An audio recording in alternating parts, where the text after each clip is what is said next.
The showdown in Venezuela once again playing out in the streets this Wednesday.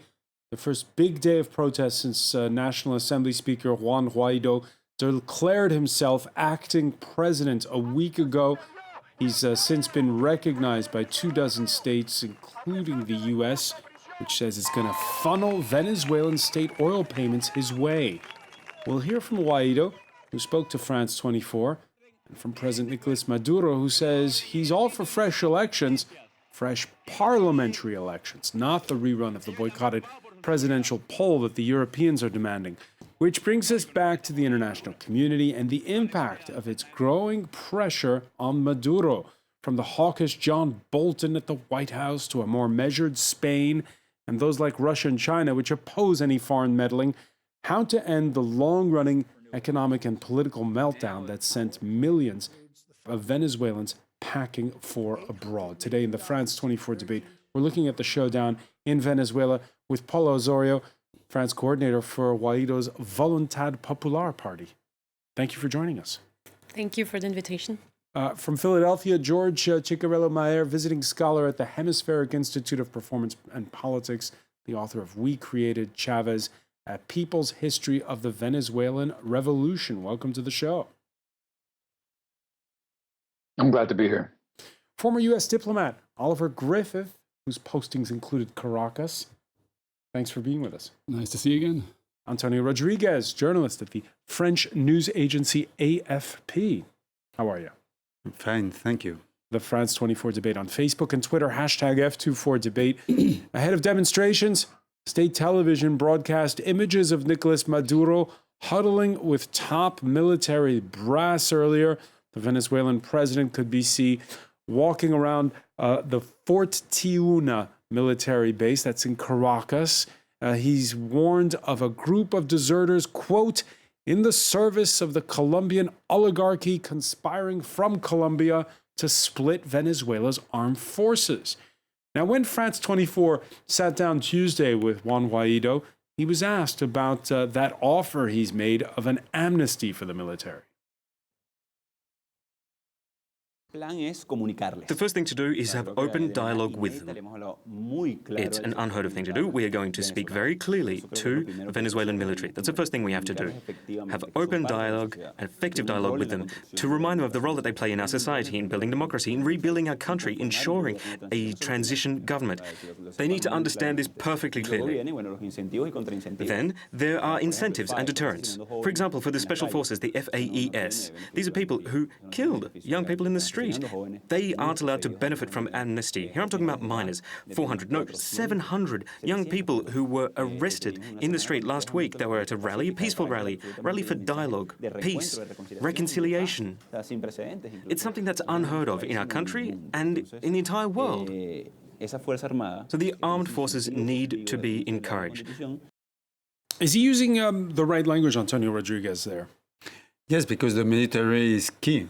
The military is the key support for Maduro right now, and he knows that he needs the military to drop Maduro to be the only president in Venezuela. And that's a clever move from Guaido. He said he had the idea of an amnesty. In other countries, something similar happened. In South America, we can talk about what happened in Chile. It's not maybe the best example for human rights, but it's true that the Constitution of Chile in 1982 was a constitution that allowed amnesty for the militaries when democracy came back. So that's a clever move from him. George Chicarello-Mayer, how much dissent is there in the ranks?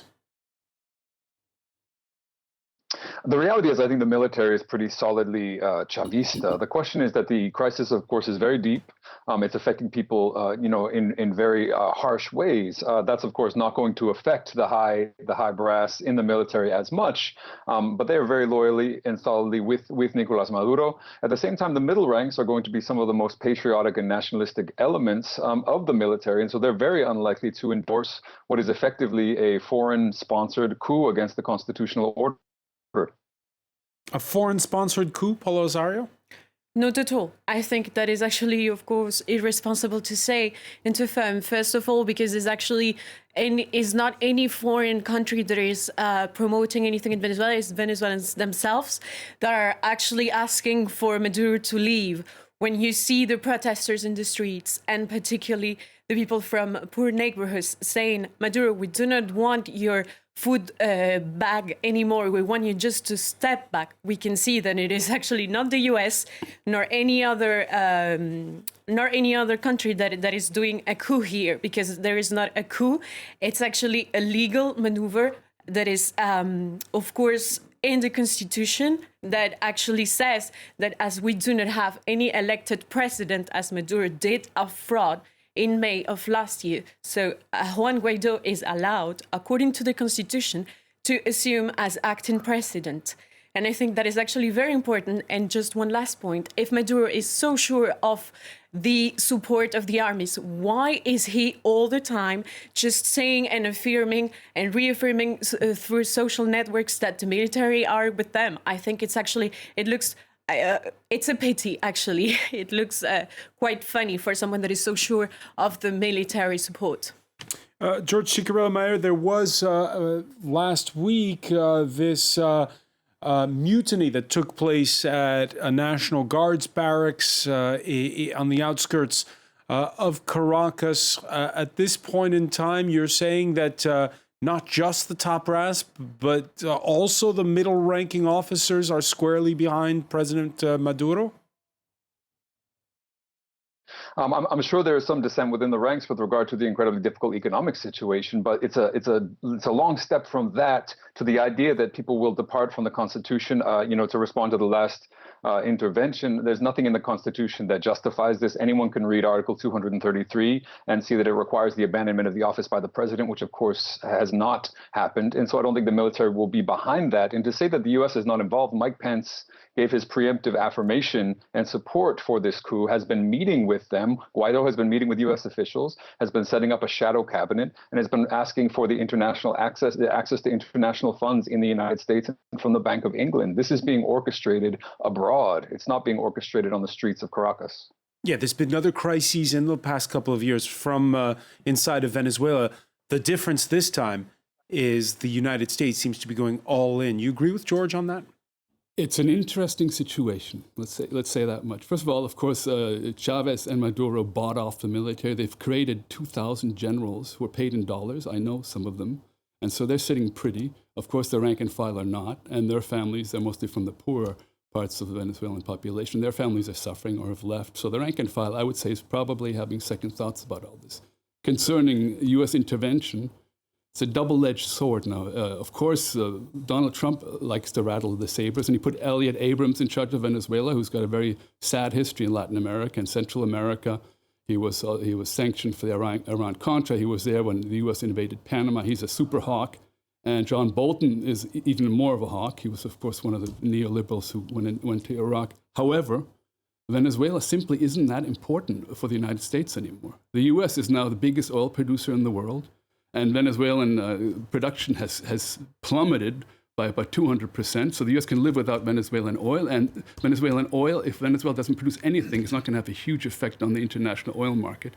And since Maduro can no longer buy friends in the mini-states of the Caribbean, or even in Cuba with his oil bonanza, there'll be less countries in the OAS and elsewhere criticizing U.S. policies. So on the one hand, Trump would love to do it because it might distract people from his own mismanagement, and he's a populist himself, and he's very unpredictable. And he's got two guys, Abrams and Bolton, who are real hawks. Finally, of course, the U.S. has a sad history of CIA-engineered coups, and so they would be playing into Maduro's hands if that's some kind of intervention. But I don't rule it out. It's a semantic argument, perhaps. At what point, Antonio Rodriguez, do you say, the U.S. is trying to affect regime change in Venezuela? Well, what I would say is that the US has to be cautious with Venezuela because they made a lot of mistakes in the 20 last years. And the biggest mistake was in 2002 when the United States, the Bush administration at that time, and the Spanish government, José María Aznar, recognized the new government in Venezuela, the government that made the coup in 2002, in April 2002. And Hugo Chavez went back 3 days after that, and it was reinforced by this coup. And so By this failed coup. This failed coup. And we had the Chavismo, the Bolivarismo. We have now, then 2002, it means 70 years later, we still have these guys in charge in Venezuela. So I would say that the United States needs to be cautious. What I heard today is that Donald Trump called Guaido and to congratulate him, so that's fair. But maybe it's not the right time to make a big mistake here. Let's see, because there's still plenty of speculation over those notes by the White House National Security Advisor John Bolton at the White House press briefing on Monday, and his National Security Advisor's yellow notepad. Well, it seems to list, you can see it there, Afghanistan, welcome the talks, and then the line below, 5,000 troops to Colombia. Later, when asked that same day about the second line, a White House spokesperson responded, quote, as the president has said, all options are on the table. 5,000 troops to Colombia. Is this something serious, or what do you make of this memo here? Maybe it is 5,000 troops for Colombia. Colombia also has always had some cooperation, military cooperation with the United States, but I don't know what to make of that. I don't think anybody knows what to make of that. But yeah, it's anything. Is this just something in John Bolton's head, or is this something being discussed in policy circles in Washington? John Bolton's head can be dangerous. So we have to think about that, yeah. But I mean, 5,000 troops wouldn't do it. Venezuela has a relatively competent military. So to have an invasion of Grenada like Reagan did, that was easy. Panama was easy. To subvert some of the Central American states was relatively easy. But Venezuela has a pretty potent military. They've got a lot of support with Russian weapons and a lot of training from Russia and elsewhere. So having an invasion of Venezuela, unless the military turned, would be very drastic and very bloody. When we interviewed Juan Guaido, asked what about military intervention, he said we prefer it to come from inside. He didn't say no, don't come under any circumstances. What do you think? Well, I think actually it's quite responsible to say no, we do not want to have any more dead people. We do not want to have a bloodshed. We do not want to have a coup like it happened in 2002. Most of all, we do want to have the people in our side. And that's actually what we are concentrating about at the moment, which is what happened on the 23rd of January when Guaido actually assumed the presidency. You could see hundreds of hands just saying, I swear as well that we are also here to restore the democratic order as the Constitution actually says in the Article 333. And I think it is important to say, yes, I think Venezuela is under a huge pressure and threat. And it is also, and the fault is Maduro's. Maduro's regime actually, Venezuela has invested $12 billion in weapons coming from Russia. So I think the Russian factor is actually more important than the American factor. We saw also we had bombs and planes that are actually with nuclear capacity a couple of weeks ago, and that is actually something that we must. What do you mean by nuclear capacity? Well, meaning that they are actually planes with nuclear. They can actually carry nuclear weapons. Exactly. Carry nuclear missiles. And they are very developed. But you don't believe that they're I do not believe anything, but that happened a couple of weeks ago, and they were there. Also, I analyze the fact that Russia is the Russian support is not limited, as the Wall Street Journal published a couple of days ago. So I think the economic actually pressure of the US is highly more important than the military, all coup and fantasies that sometimes people just like to have and evoke a condor and everything. We do not want that, and the message has to be very clear. We do not want a bloodshed nor a coup. It sounds like it's the Cold War all over again. George Chicarello-Maher, your thoughts? Well, there's this talk about not wanting bloodshed, not wanting a coup. The reality is that it's the opposition that's pushing this crisis to the brink. The Venezuelan economy, to speak in economic terms, was already in a terrible state.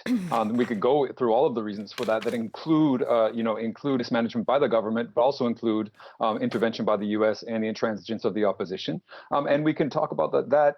We could talk about the fact that the Trump sanctions have already been killing people, have already thrown the economy into a tailspin. The newly announced sanctions, effectively an oil blockade, will be starving Venezuelans to death because there will be no money coming in. And so this is going to be an incredibly difficult situation, but it's incredibly irresponsible to sit back and act as if the opposition is not pushing this crisis forward through its unconstitutional strategies and claiming they don't want bloodshed. But at the same time, in a country that's so divided, in which so many people still identify as Chavistas and have gained so much, are willing to fight for that, and to throw the United States armed and the opposition into this sort of whirlwind is incredibly irresponsible. Rather than embracing mediation, for example, which is being proposed by many foreign governments and being embraced by Maduro himself. But of course, Juan Guaido does not want mediation, does not want discussion. He wants this coup to be fully consummated.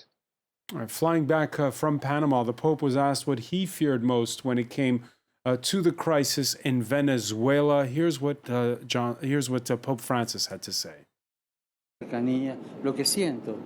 I'm suffering because of what's happening in Venezuela right now.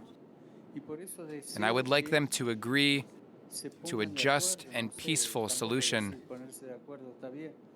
What scares me is the bloodbath.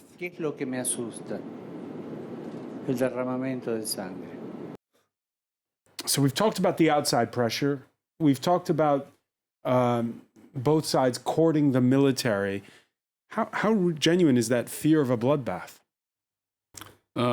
Well, it could happen, but let me get back to the point of what our friend in the U.S. said on the "We created Chavez." By the way, I like that title.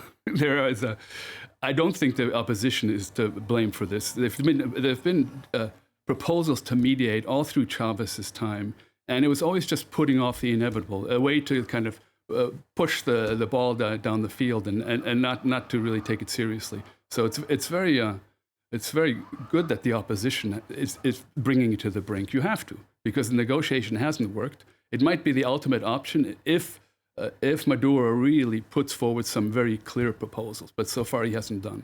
Otherwise, there is no choice.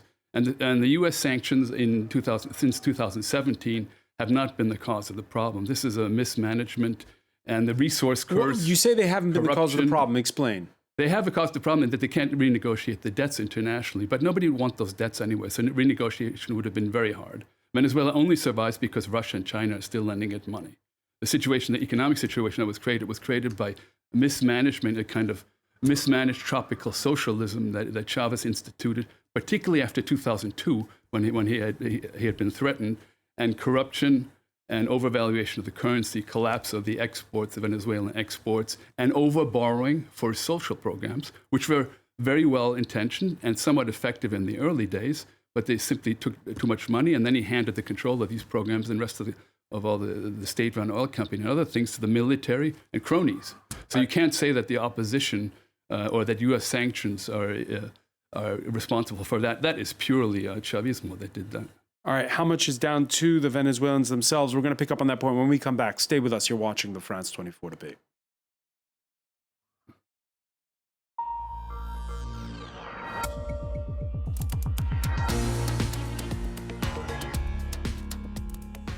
Welcome back. Before we resume the France 24 debate, some of the stories Laura Cillier is watching for you in the newsroom. Theresa May sits down with Jeremy Corbyn for the first time since the Brexit crisis came to a head.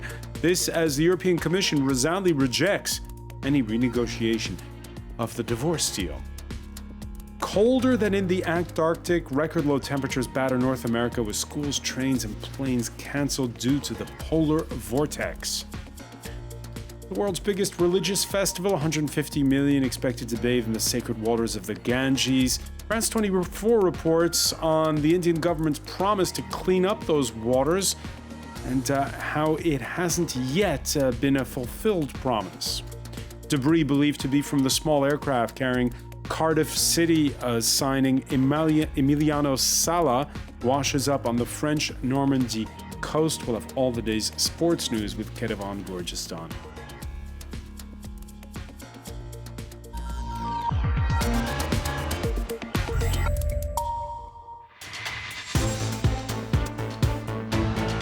Welcome back, or welcome if you're just joining us. It's the France24 Debates. We're looking at the showdown in Venezuela on another day of big opposition demonstrations. We're talking about it with Paulo Osorio, France coordinator for Juan Guaido's Voluntad Popular Party.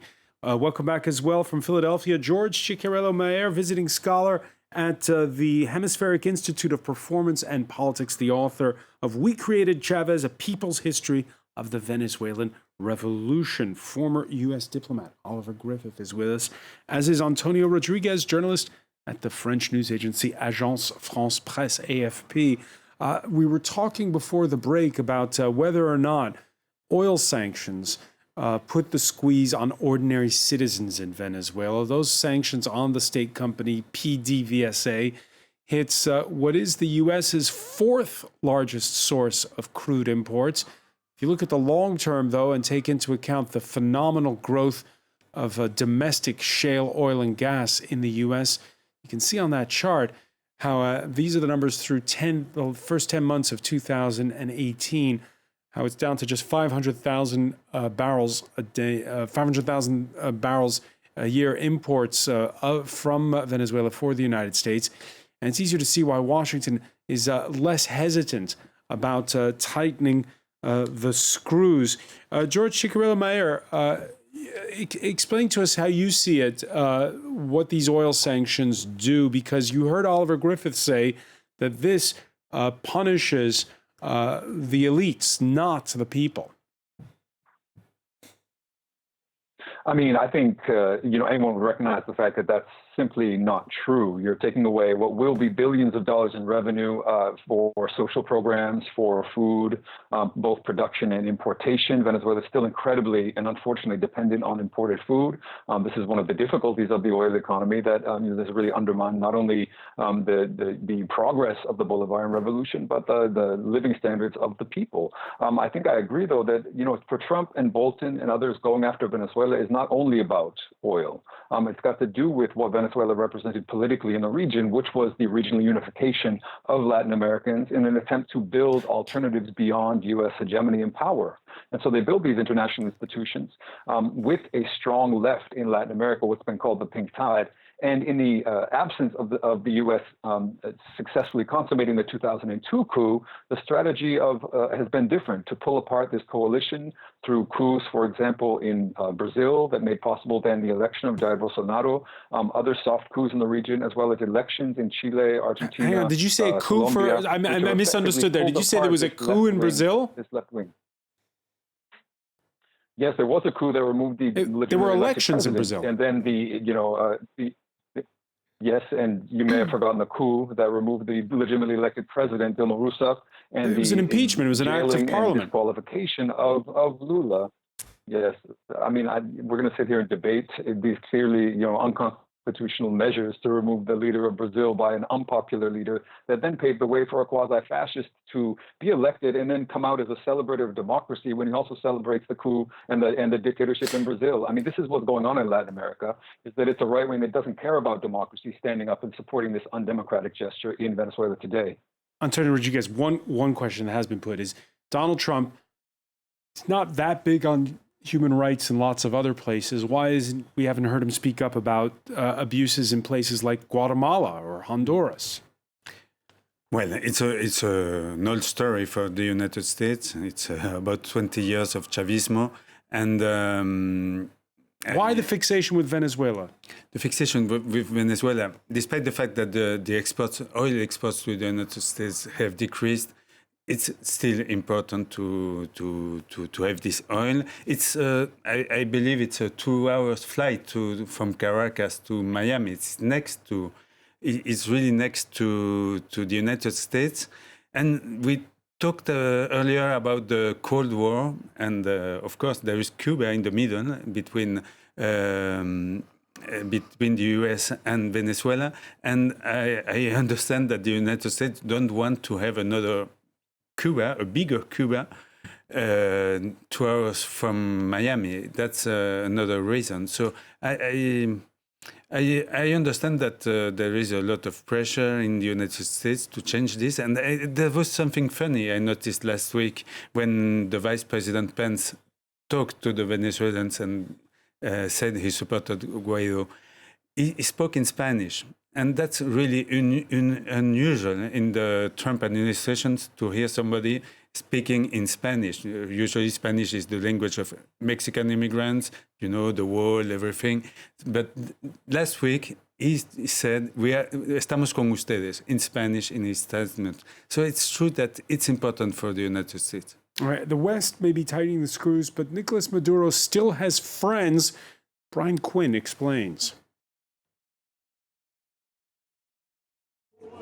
An embattled president, no longer recognized by most governments of the Western Hemisphere, Nicolas Maduro still counts some important friends. Key among them, the leaders of Russia, China, and Turkey. For Moscow, Venezuela is the largest among few remaining allies in Latin America, with billions in oil and arms contracts on the line, and it's standing firm beside the president. We, together with other responsible members of the international community, will do everything to support the lawful government of President Maduro in upholding the Venezuelan constitution. Venezuela has purchased some $11 billion worth of Russian arms and military equipment. Russian state-run oil giant Rosneft now has a 50% stake in Venezuela's Citgo as collateral for a $1.5 billion loan to the Maduro government. And in December, Maduro announced that Russia would be investing $6 billion in Venezuela's oil and mining sectors. China is Venezuela's #1 creditor. Beijing has courted Caracas as a source of crude oil and as a fellow rival to the United States. Chinese companies have invested over $19 billion in Venezuela, and Chinese state-run banks have extended over $50 billion in credit to Caracas over the past decade. For Turkey, the bond to Venezuela may be more political than economic, as Maduro denounces what he calls a US-led coup attempt against him. Turkish President Recep Tayyip Erdogan, who himself survived a failed coup attempt in 2016, has been increasingly sympathetic. I called Maduro, and very clearly, concisely on the subject of democracy, I said, never lend credence to anti-democratic attempts. I said, stand tall. While he shares a strongman leadership style with Putin and Erdogan, Maduro counts especially on Russia and China to head off any actions against him proposed in the UN Security Council. But with new U.S. sanctions on Venezuelan oil likely to further damage his ability to pay down debt, it's not clear for how long Maduro can count on their support. Of course, Oliver Griffith, we talk about it being like in the Cold War, but the world seems more interdependent than it was. In that report, we mentioned Citgo and how the Russians have bought into that. Citgo owns 3 refineries in the United States. Isn't it funny that Russia and the U.S. share the ownership of Citgo? Exactly, yeah. So how does it work? How does it work exactly? Again, there's a lot of questions about the way sanctions are going to work. Who's it going to punish? It's no longer a Cold War, but it's a much more multipolar world. And your commentator rightly said that strongmen support strongmen. And Venezuela and Chavez were always friends with rogue states like Iran and even North Korea and kind of crazy states. But the simple fact is that you can't that you need the sanctions to push to the next point. And the Venezuelan economy is already so destroyed, with almost 3 million people leaving, which is another reason that it's a destabilizing influence in Latin America. Even the Bush administration sees this also. But Venezuelans don't have anything. These shelves are empty. They can't become any emptier. So more sanctions might just pull away the remaining funds that Maduro needs to keep the government afloat. And Russia and China are going to call in their loans eventually. And then Venezuela will have to run to more reliable sources, the IMF, the World Bank, and others, to put the economy back on its feet. But the Venezuelans already don't have anything. So more sanctions. What else can sanctions do? Well, the Chinese are already paid in oil. Paula Osorio, we've written off Nicolas Maduro. There's been several crises since he succeeded the late Hugo Chavez. And each time people said, he's going to fall, he's on the brink. And he's managed to stay. Again, it's the question of that Antonio was referring to in part one of our discussion. Do we underestimate those that are in power right now? Well, actually, I do not. I think Maduro has been quite harsh. When we see how he has done everything, it's... Can he ride this one out, is the question. I do not know how actually what the outcome will be, but I can tell you that we do not want any more what is happening. We do not want any more corruption. We do not want to have any more executions, no more people that are persecuted, no more people that are dead for the fact of asking just him to leave. And the reason why they are doing that is because people have no food, no medicines. They are starving to death. So President Guaido, and actually is one of the priorities, is to do transparent management of our finances. So I think that is actually a good thing, and it cannot be worse than 10 million% of hyperinflation in 2019. That is actually what the IMF actually predicts. So I think we are on the good track, and it will be done. All right. Last week, there was the U.S., Canada, and other countries from the Western Hemisphere who were the first to recognize the Speaker of Parliament as acting president, as the rival president to Nicolas Maduro. Spain and the European Union are holding off. Although the rhetoric is gradually rising in tone, that recognition could come next week. Spain's socialist prime minister commented on Venezuela Tuesday while on a trip to the Dominican Republic. He who responds with bullets and prison to the yearning of liberty and democracy is not a socialist, he's a tyrant. So Venezuelans today have to feel the inspiration of international socialists. They have to feel that their right for democracy and freedom is the reason our political parties exist, and therefore we will always be with them. So let's turn to the Spaniard in the room here. Antonio, you were last week at the World Economic Forum in Davos, where Pedro Sanchez conferred with Latin American leaders. Now, this is a delicate balancing act, is it not, for Sanchez? Because his government is a tenuous one. He has the support of Podemos, the far-left party. Is this the kind of issue where Podemos could try to take down the government? I heard Podemos in the last weeks saying something about Venezuela that was not a strong support to Maduro. I think Podemos is changing, but the fact is that Pedro Sanchez has learned the lesson of the coup in 2002, and this move is maybe it looks like more clever. Is on the President Emmanuel Macron here in France did the same. They support the Venezuelan people. Macron and Sanchez clearly conferred last week because they were on the same line. Not yet recognizing the Speaker of the Opposition, but calling for those fresh elections. They are calling for election. We expect the deadline for next Sunday. But in Davos, what happened was really extraordinary because we had there Bolsonaro, the Brazilian president, Duque, the Colombian president, and they had a meeting on, it was, I believe, on Wednesday afternoon, and they were there, and they decided to recognize the new Guaido as the new president. They went out of the room, and they talked to the press. I was there.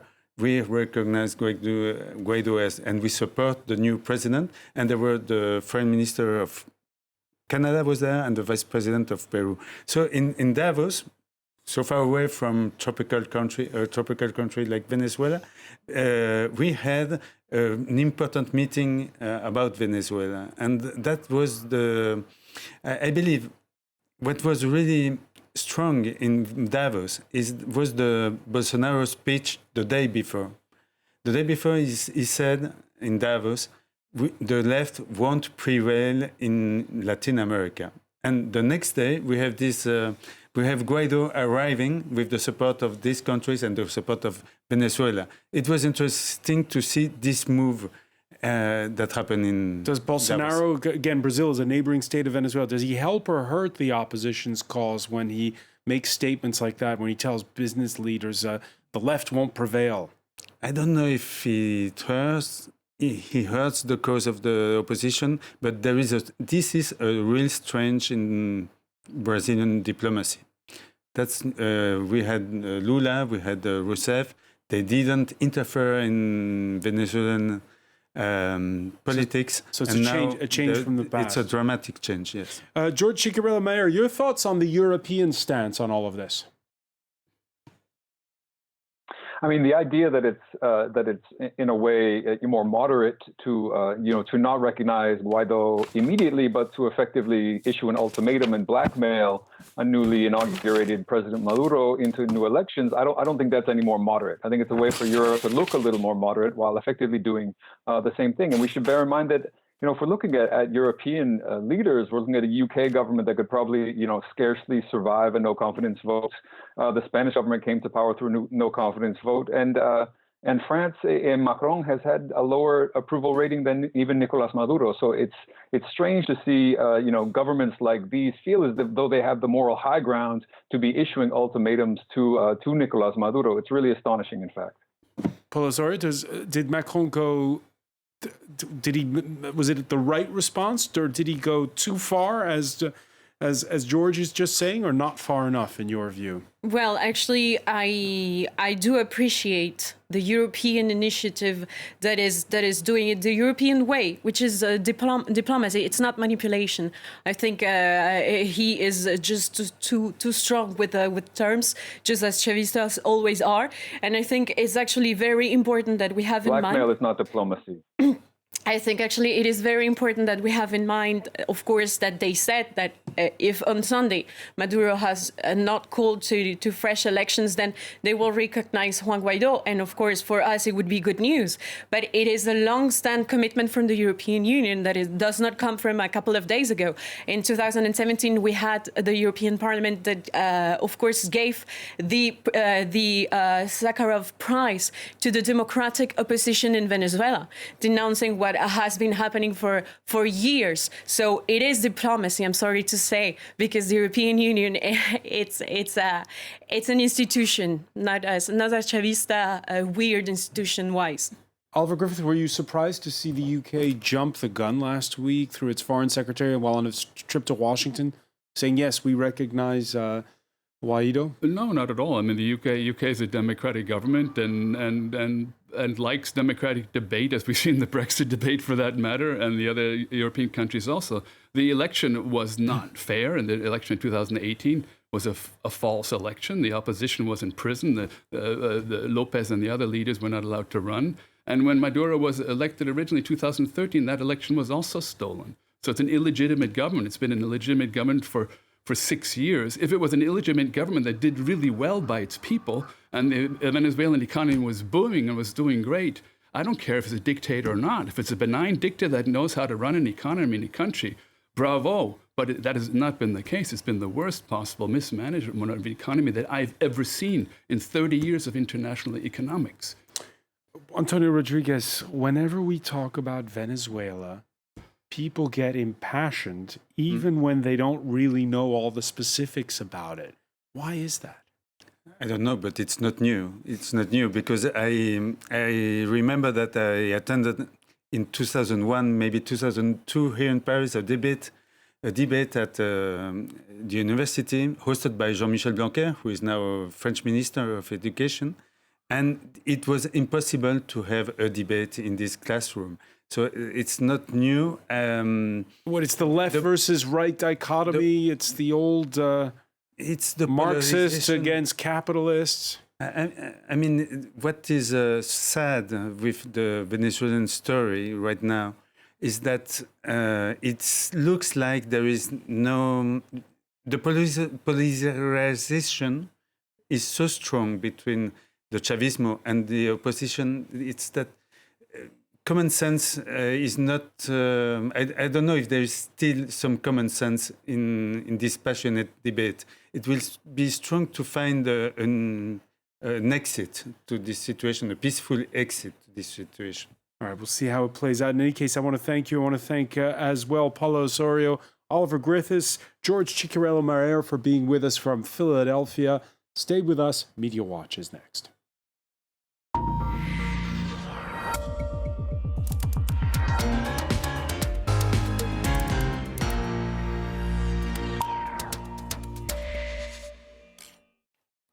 And we say hello to Sanam Chantier. Hello, François. So another day of protest.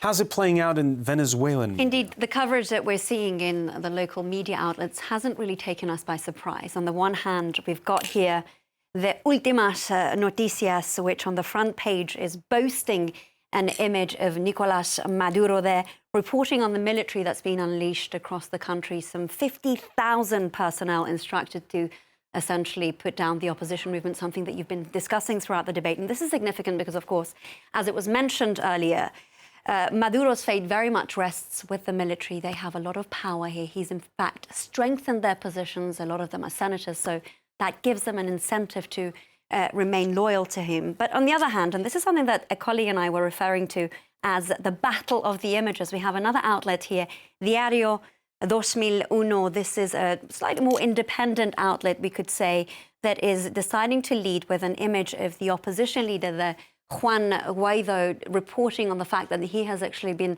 barred from leaving the country. But I think beyond all this, what's really playing out and what's being discussed at the moment is the fact that Nicolás Maduro has been blacking out social media and the internet to try and stifle the opposition movement somewhat. This is something that it's certainly not the first time that it's being done. We saw this play out during the Arab Spring. There's an article about this in the Business Insider. It's something that played out in Iran in the aftermath of the disputed 2009 elections. And there's a tweet here from NetBlocks, which actually monitors internet disruptions and shutdowns, talking about the fact that platforms like YouTube, Periscope, Facebook and Instagram were actually blocked during very specific times to coincide with the address that was being delivered by the opposition leader, Juan Guaido, from the National Assembly. Absolutely. Yes. Right. With the hashtag Keep It On. Keep it on. Keep it on. Absolutely. Trying to shut down the opposition movement there by Nicolás Maduro. And so we're talking about how, you know, everybody projects, right? Everybody in their own country. Here in France, people from the far left have been arguing with people from the right over what's going on in Venezuela. Same thing in the United States. Absolutely. And as always, it's playing out on social media, in particular on Twitter. We have the likes of Marco Rubio, who are rather conspicuously calling for regime change here. He says, actually, that Nicolás Maduro has repeatedly used negotiations in the past to buy time. The only negotiation that needs to happen now is over his departure from power so that Venezuela can reclaim its democracy and constitutional order. On the other end of the spectrum, we have Senator Chris Murphy, who's a Democrat, saying we don't disagree that Maduro is a nightmare. Let me just take this away. Or that America should be actively promoting Venezuelan democracy, but calling your shot on regime change is tricky business. And when you botch it, even deeper chaos can ensue. And Trump botches everything. And you have that echoing on Twitter. Also, The Hill here has published a statement by Senator Menendez saying that actually the freedom of Venezuela will come through the hands of Venezuelans themselves, not through the intervention of United States. Because even that Chris Murphy statement talks about promoting Venezuelan democracy. Absolutely, but still saying that military intervention doesn't necessarily lead to that. So a myriad of these back and forths as ever playing out on Twitter, what we call either Twitter diplomacy or mudslinging, if you like. And this talk of contagion, tell us about that. So I think for me, this is the most interesting element because it's having an impact. It's reverberating around the world. And one community that I follow, as you know, is, of course, Iran.